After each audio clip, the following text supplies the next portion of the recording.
My Pakistani Prime Minister Imran Khan is out of hospital days after being wounded in a shooting. He was struck in the leg on Thursday during a nationwide tour to demand early elections. Well, Khan is now calling for an independent inquiry into the apparent assassination attempt, and he again claimed, without providing evidence, that Pakistan's current Prime Minister was one of several officials behind the attack, which also left one person dead and 11 wounded. Well, Khan says he will resume his march towards Islamabad later this week. Well, in a letter addressed to Pakistan's president, Imran Khan wrote, and I quote, "Mr. President, you hold the highest office of state, and I am requesting you to act now to stop the abuse of power and violations of our laws of the Constitution, which ensures the fundamental rights of every citizen." Well, Imran Khan joins me now live from Lahore in Pakistan, and thank you for doing this interview, sir. Let's start by simply asking you how you are.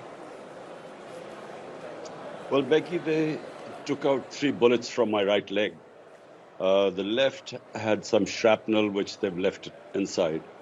My bone has been damaged, so my leg is in a cast, and maybe it will take me 4 to 6 weeks to resume my normal activity. Well, you've accused Pakistan's current Prime Minister, the Interior Minister, and a senior intelligence official for the attack on your life. These are serious allegations. What's your evidence, sir? Well, Becky, about 2 months ago, this plot was conceived. I went on in public. On 24th of September, I actually announced about this plot. And let me just give you the background. How do I know that what I'm saying and what evidence I have? It started off when I was deposed from government. From then onwards, what was expected was that our party would just fall apart. In fact, what has happened is that those 2 families being again imposed on us, who've been ruling for 30 years, there was a big public backlash. Right. And so rather than my movement or party going down, it has probably the party has had such public support. We won 75% of the by-elections since we were out of power. And so all efforts were then to somehow make me run out of the race, to disqualify me. Terrorist, I was accused of terrorism and so on, various charges. I did, with respect, ask you for the evidence behind these allegations, if you will. Becky, and with respect, if people don't know the background, how would they know why this attempt took place? The reason why that they tried everything to somehow get me out of the way. When that didn't happen, this was planned. And 2 months ago, an agency produces this video which accuses me of blasphemy. Then this journalist, Waqar Sethi, who's linked with these agencies, comes up with this another video saying how I had offended the religious sentiments of the people. Then the ruling party information minister, along with the daughter of the former Prime Minister, Maryam Safdar, they then go on television and saying how I have upset the sentiments of the people.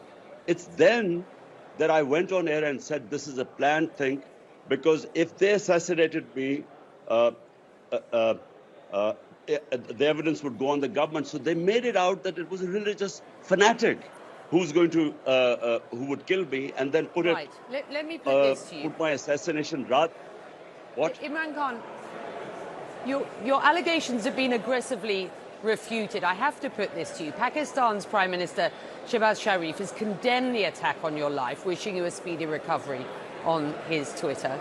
The Interior Minister has rejected your accusations, saying, and I quote, "Imran Khan has blamed me, the Prime Minister, and a senior officer. This is such a grievous statement. It happened in the province where Imran Khan's party is in government." And the military has also issued a statement saying, in part, quote, the baseless and irresponsible allegations by Chairman PTI against the institution, and particularly a senior army officer, are absolutely unacceptable and uncalled for. Pakistan's army prides itself for being an extremely professional and well-disciplined organisation with a robust and highly effective internal accountability system applicable across the board for unlawful acts, if any, committed by uniformed personnel. Pakistan's Ministry of Information released a video, Imran Khan, that CNN cannot verify, of a confession from an unnamed man who it claims carried out the attack. And in that video, the man said he wanted to kill you because you were misleading the people. Is it not conceivable that the perpetrator was acting alone against you and your party's policies? First of all, there were two shooters. Definitely, maybe another one. There was this guy who fired the first volley, and I fell, and other people fell because it hit our legs. We were saved because one of the people in the crowd put his gun down, otherwise we would have been dead. Then there was another volley came in because we were falling. This volley came over our heads. Look, it was a planned assassination attempt, and we knew about it. I went on air beforehand. I warned them that this is what would happen. They would blame it on some religious fanatic. And why, after the attack, the things that have happened, the cover-up that is going on. So that's why I have called for an independent investigation.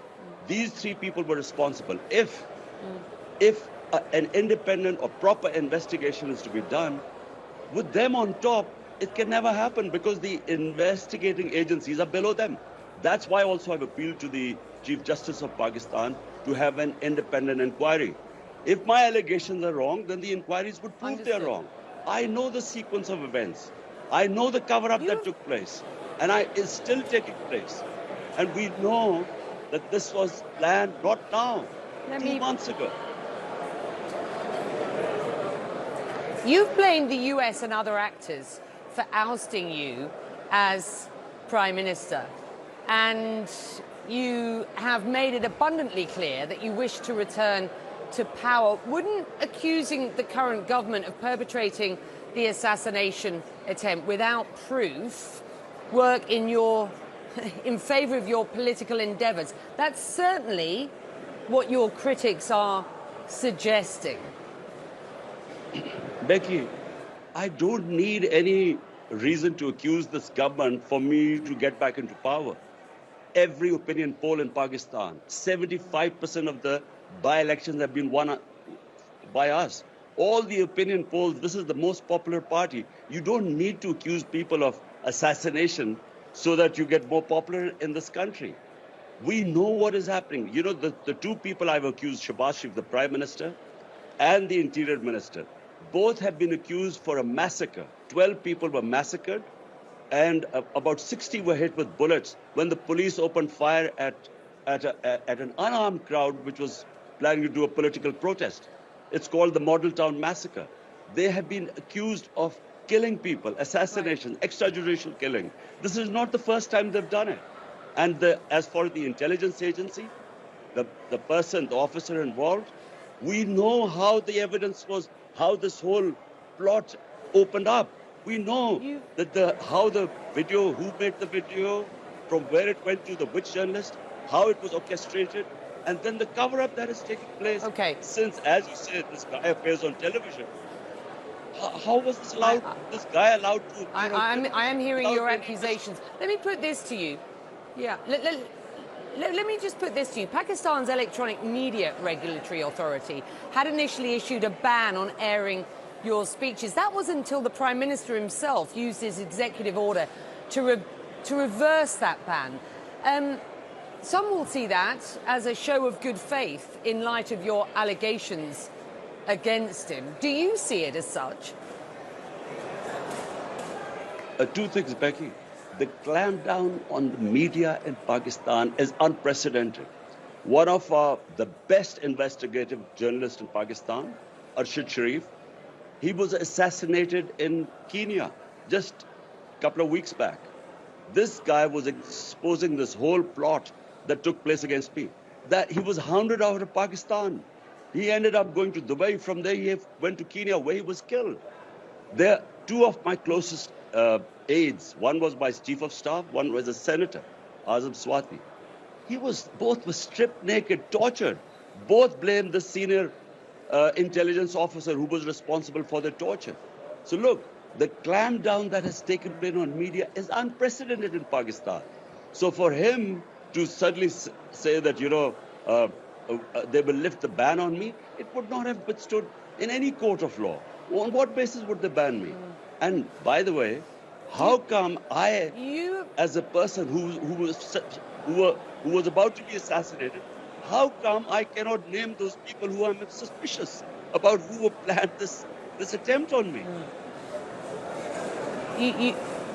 You continue to call this an assassination attempt, and you say you had evidence that this was going to happen beforehand, and you say now that you want an independent investigation. I just do wonder what information you were given and from whom to support those allegations. So number one, Becky, on 24th of September, there is my public speech where I exactly, as the events unfolded, they are in that speech, how this would happen, how religious, in the name of blasphemy, a religious fanatic would kill me and then they would blame it on him. All this is in my speech, which I put on television, it's on social media. Secondly, remember 3.5 years I was in power. I have connections with intelligence agencies, the different agencies that operate. How did I get the information? From within the intelligence agencies. Why? Because most people are appalled by what is going on in this country. What is happening in Pakistan is unprecedented. I was in General Musharraf's martial law. I was put in jail during his time. Never did we see the sort of oppression that is going on right now in Pakistan never happened even in Musharraf's martial law. All right. Imran Khan, we've run out of time. I thank you for joining us. The point of view of the former Prime Minister, and listen, so we do wish you a speedy